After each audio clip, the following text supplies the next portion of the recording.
today on how it's made. Bronze bells, exacting a heavy toll. Wooden airplane propellers. We put quite a spin on this story.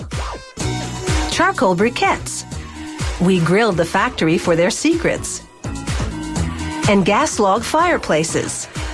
A cure for hearthburn.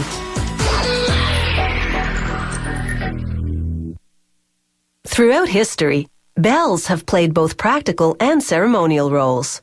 Village bells would ring to mark time and to warn of danger. Church bells would toll to summon worshippers. Bells are traditionally cast of bronze, a metal that's as durable as it is melodic.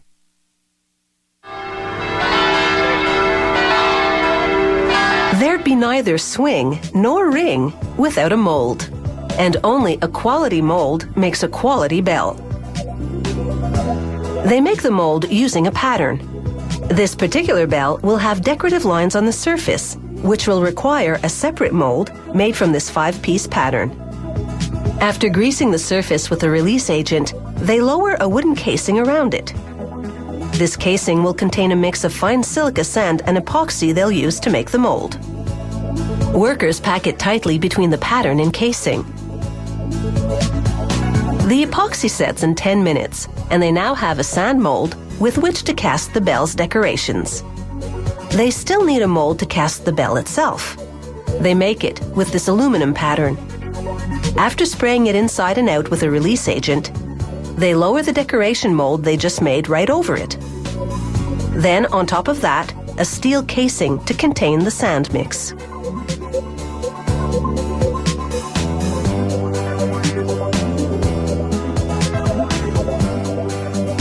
Workers pack the sand mix and wait for it to set.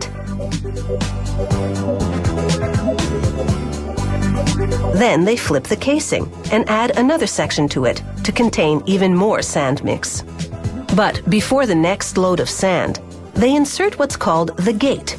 This aluminum rod shapes the channel through which they'll pour the molten bronze into the mold cavity. Now they go ahead and top up the sand.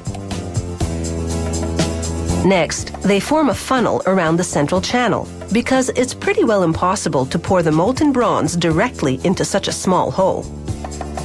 They poke the sand mix to make sure it's set, then pull out the gate. They separate the two casings, each of which contains a section of the mold. Then the patterns come out, vacating what is now the mold cavity. They tidy up the mold walls. This powdered graphite solution will act as a barrier, preventing the hot metal from eroding the epoxy that holds the sand mold together. Next, they spray on a second coat of wash. The sand is so fine that the mold would otherwise reproduce the brush strokes on the cast bell. Now they measure the size of the pour hole and custom make a ceramic filter to glue inside. This filter will screen out the slag, oxidized particles that form when molten metal meets air. Now workers stack the two mold sections back together and clamp them tightly so that the bronze won't leak out during casting. Melting enough bronze ingots for an average-sized bell takes about 2 hours. To get a smooth enough consistency, the furnace has to heat the metal to about 1200 degrees Celsius. For a quality casting, they must pour the bronze in one continuous flow, no stops and starts.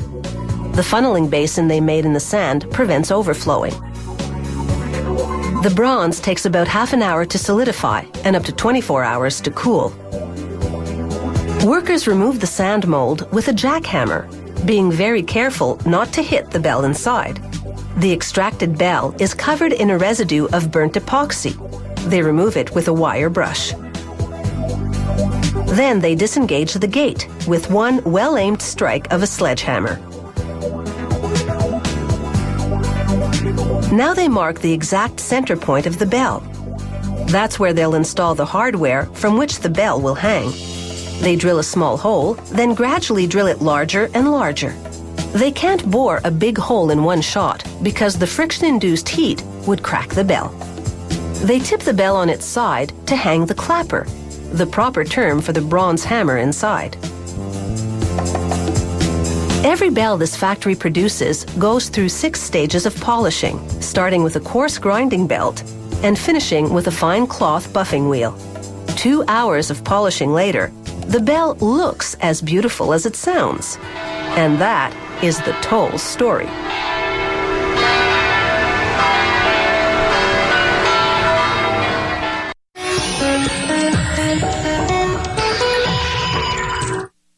The propeller dates back to 1493, when Leonardo da Vinci sketched out the concept for a helical screw that could propel a machine vertically into the sky.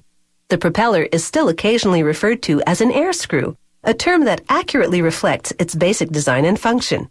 The key to making one? Plenty of sanding.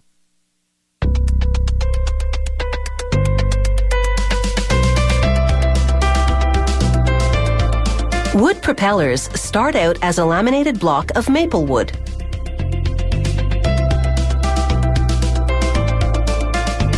Lamination is a process where several layers are glued together. The block has between 36 and 48 layers, just 1.5 millimeters thick.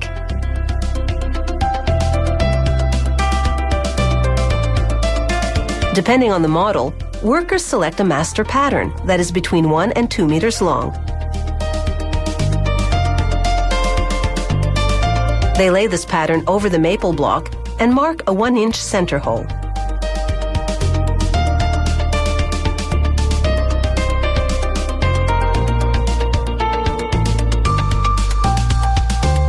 They drill the hole and lay in a centering pin to hold the pattern in place. A worker then traces the pattern on the top of the block.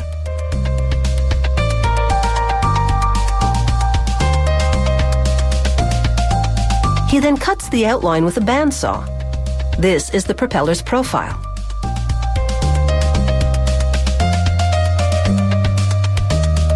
Next, he traces a pattern on the side of the block.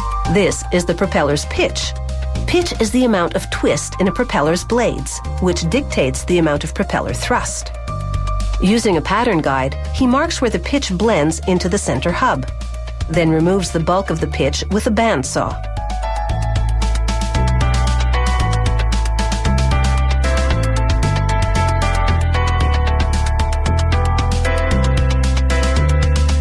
Now he clamps it onto a computer-guided milling machine that carves the pitch to very precise dimensions.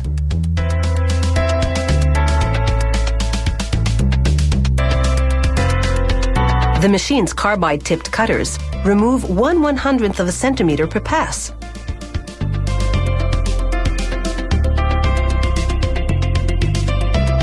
Precision milling just one end of the propeller can take up to 60 passes.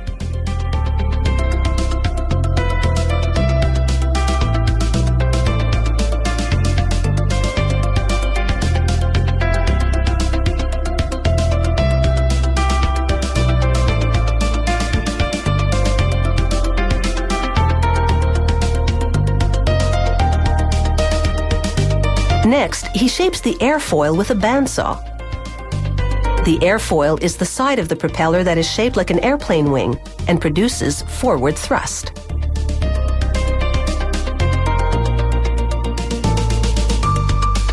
The pitch side and the airfoil side. Workers use a tool called a spoke shave to smooth the propeller further. Then they verify the airfoil's thickness and curve with a hand gauge.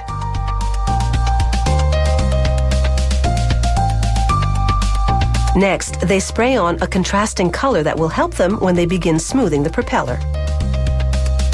They smooth out any remaining carving marks using a belt sander.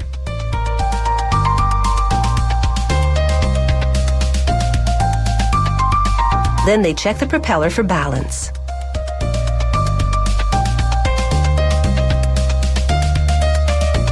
Using a pneumatic sanding drum, they perform an overall sanding and punch in propeller specifications: diameter, pitch, flight direction symbols, and manufacturer ID. Workers hand inspect the propeller, then perform a final sanding and balance.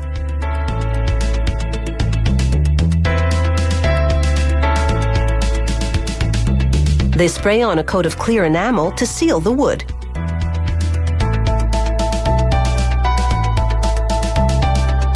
And apply a safety color to the propeller tips to make it visible while it's spinning. 2 final protective coats of clear enamel, 24 hours of drying time, and these propellers are ready for takeoff.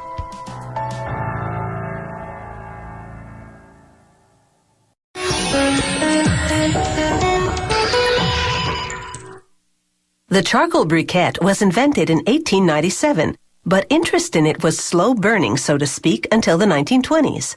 That's when automaker Henry Ford decided to recycle wood scraps from car making into barbecue briquettes. Ford's briquettes soon became a smoking sensation.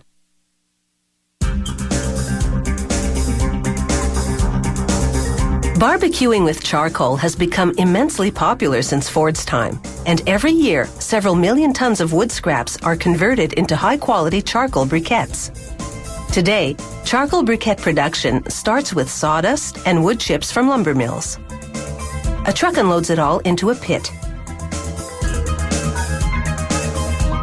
Bulldozers blend the material, called fuel, to obtain a consistent and uniform end product.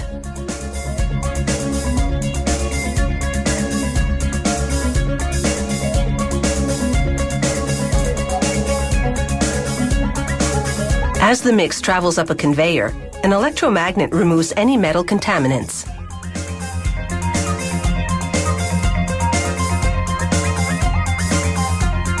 The mix falls onto a vibratory screener which sifts out the larger pieces of wood.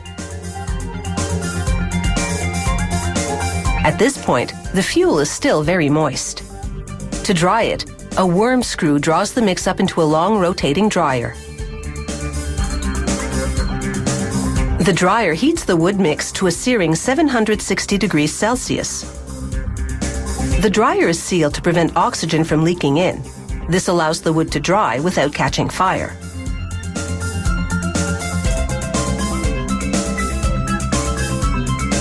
After 4 minutes in the dryer, the moisture has been cooked out of the mix. Workers add anthracite coal to the hopper, which mixes in with the fuel. Anthracite coal is coal that burns at a high temperature.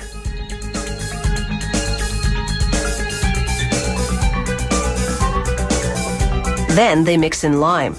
Lime makes the briquettes turn white after they're ignited, a visual indication that they're ready to cook on.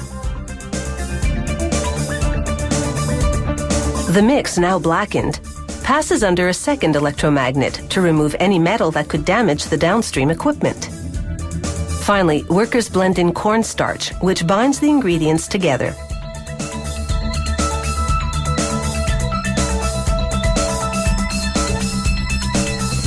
A worm screw supplies the mixture to a press roll.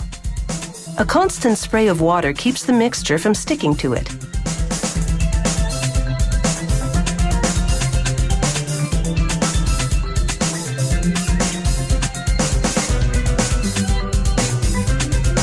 The press rolls compact the mixture into briquettes. This happens in a fraction of a second.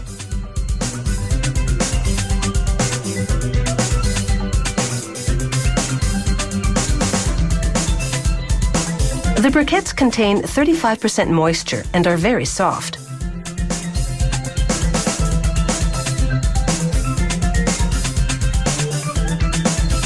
A screener shakes out fine material from the briquettes, which is recycled back into the process.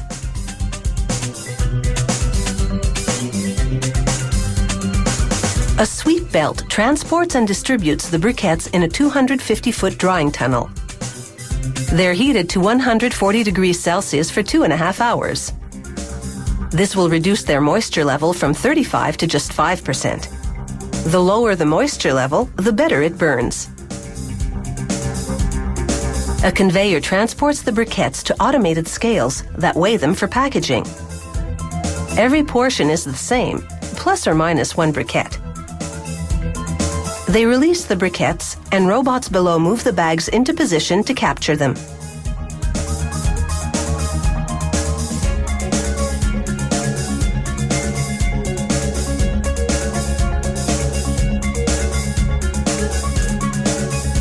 A sealing machine glue seals the bags, then prints a production date and shift code on each one.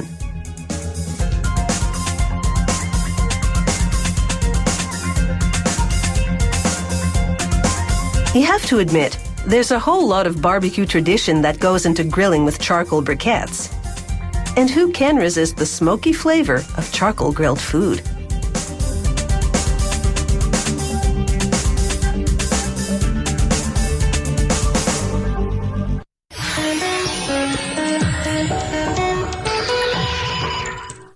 A gas log fireplace is a clean-burning, fully contained fireplace unit that's growing in popularity, and it takes a number of skilled craftspeople to make one. It provides instant warmth at the flick of a switch, and having one will save you the task of heading out on a cold winter night to chop timber.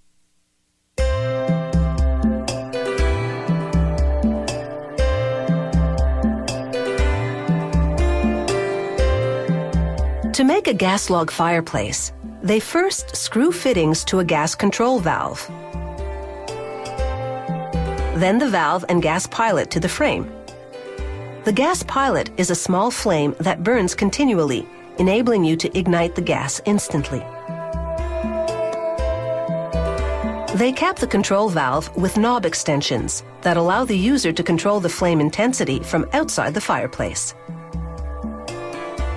Next, they install burners and orifices.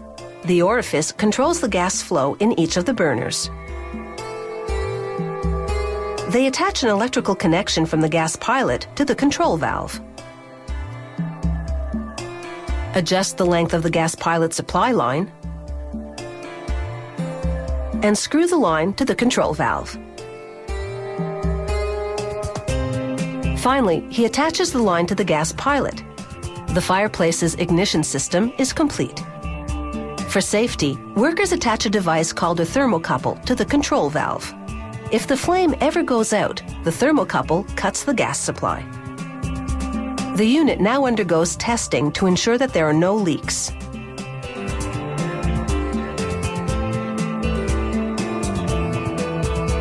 What's a fireplace without logs?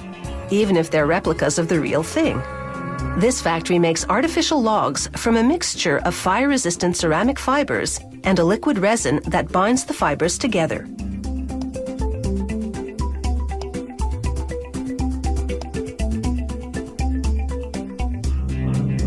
Workers attach a log-forming mold to a pumping arm,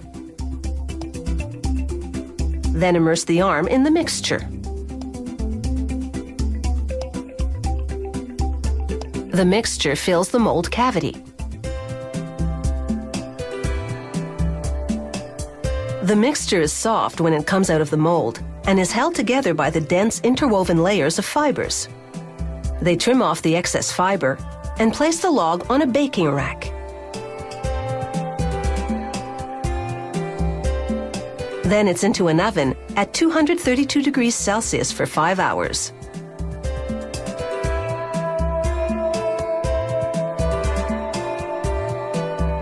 When it comes out, it's as hard as a log.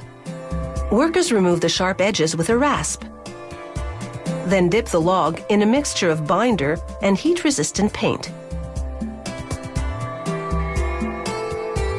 This is the base color.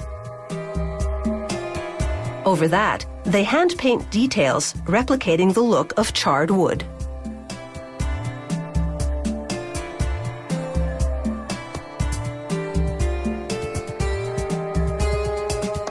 They bake on the paint, making this decoration permanent. And it'll have no problem taking the heat. The paint can withstand up to 1260 degrees Celsius.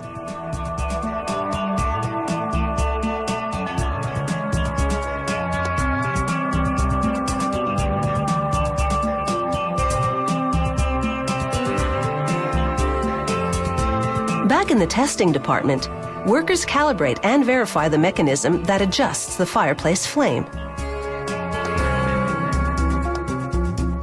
They use a flow meter to verify the rate at which the gas flows.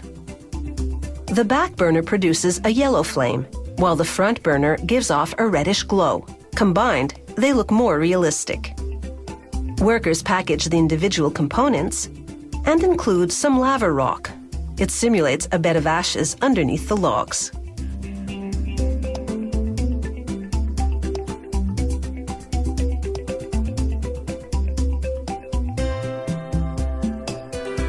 It all adds up to a beautiful, cozy fire at the flick of a switch.